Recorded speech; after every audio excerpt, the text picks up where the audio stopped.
आतंकवादी नेपाल बॉर्डर से अंदर आए हैं और इसी तरह से सीमा हैदर आई है। क्या कहिए कहना चाहेंगे आप कि नेपाल बॉर्डर को भारत सरकार सील करना चाहिए, क्या करना चाहिए? बहुत गंभीर विषय है ये। नेपाल बॉर्डर के माध्यम से हमारे देश के अंदर एंट्री कर रही है। असामाजिक तत्व बहुत आ रहे हैं और इसमें तो पहले केंद्र सरकार तो बाद में, पहले राज्य सरकार को टनकपुर सीमा बंद करनी चाहिए, क्योंकि हमारा उत्तराखंड राज्य में आता है।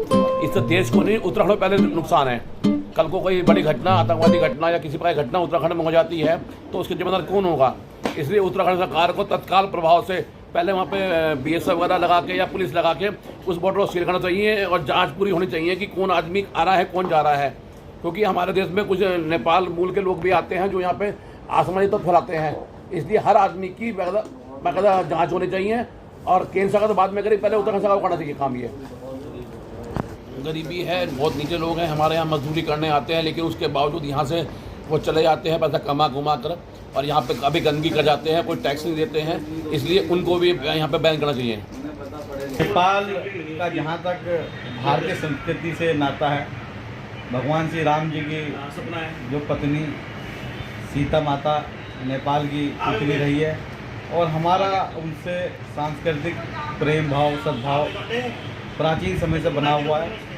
और रही बात सीमा हैदर की आने की, मेरा कहना इसमें यह है कि हमारी भारतीय जो व्यवस्था है बहुत ही सुचारू है।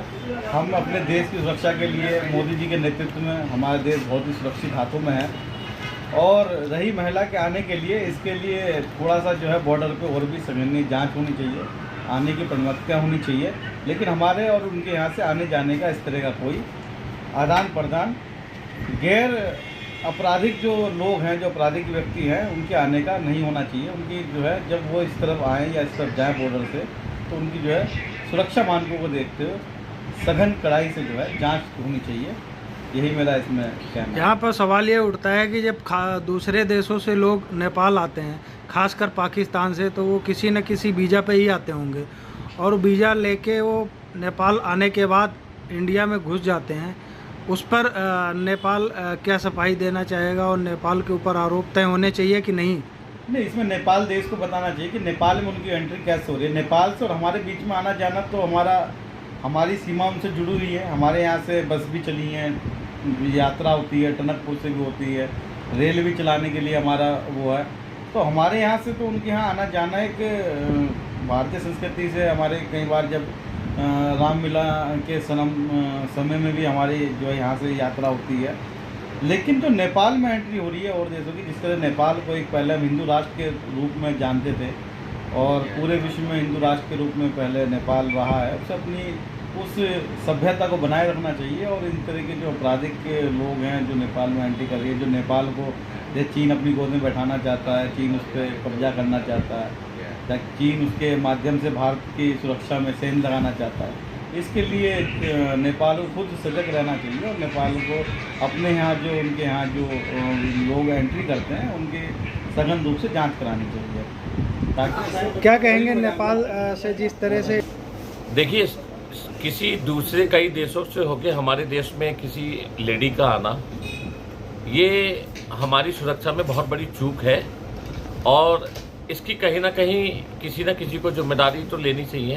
कारण ये है कि आज एक लेडी आ सकती है, कल को कोई बहुत बड़ा दुर्घटना हो, कोई बहुत बड़ी घटना हो हमारे देश में, तो ये कुछ भी हो सकता है। क्योंकि इस तरीके से अवैध रूप से कोई व्यक्ति इतनी आसानी से आ जाता है और मैं देख रहा हूँ मीडिया ने उसको बहुत बड़े लेवल पर हाईलाइट किया है, इस फेसबुक वगैरह पे, जैसे बहुत बड़ा उस लेडी ने बहुत बड़ा काम किया हो। हम उसको, हमारी मीडिया उसको कंधे पे बैठा ली हुई है और उसको इंटरव्यू ले रही है, उसके वो कर रही है, जबकि ये बहुत गहन मुद्दा है कि ये सोच का विषय है कि एक कोई व्यक्ति हमारे देश में आके हमारी देश की नागरिकता लेना चाहता है और हमारे लोग तैयार हैं नागरिकता देने के लिए। तो चीज़ों को हट के लोगों का ध्यान भटकाया जा रहा है इन सब चीज़ों पे। नहीं तो मेन चीज़ ये है कि किस तरीके से ऐसी चूक हो कैसे गई, ये बहुत सोचने का विषय है और ये हमारे लिए आगे सचेत रहने का विषय है कि आज एक व्यक्ति इस तरीके से आ गया, ऐसे जाने कितने रोहिंग्या मुसलमान जाने कितने हमारे देश में घुसे हुए हैं जो कि यहाँ की नागरिकता लेके बहुत सारे असंवैधानिक कार्य कर रहे हैं, उल्टे सीधे कार्य कर रहे हैं, जिसका देश पे कहीं ना कहीं गलत प्रभाव पड़ रहा है। नेपाल बॉर्डर से भी इस तरीके से शामिल हो जाना आसान नहीं है। और वैसे तो मैं नेपाल बॉर्डर का तो अगर मैं बताऊं, बहुत सारे बॉर्डर है जहां से लोग बहुत आसानी से हिंदुस्तान में आ जाते हैं। नरेंद्र नगर हो गए, सनौली हो गए, लोग आते जाते रहते हैं, बहुत ज़्यादा सुरक्षा नहीं है। लेकिन इतनी सारी जगह से होकर अगर कोई हमारे देश में आ रहा है तो ये एक बहुत सोच का विषय है। पाकिस्तान जैसा देश है जो कि हमारे हमेशा विपक्ष में रहता है, हमारी अपोजिशन में रहता है, हम हमेशा उससे सतर्क रहते हैं। तो ये चीज़ें बहुत सोचने वाली बात। देखिए, वैसे तो पूर्ण रूप से सुरक्षित है, लेकिन ये जो अभी हरकत हुई है एक लेडी के द्वारा, ये बहुत सोचनीय विषय है। कहीं ना कहीं थोड़ी चूक हुई है, जो कि आगे इसकी पुनरावृत्ति नहीं होनी चाहिए।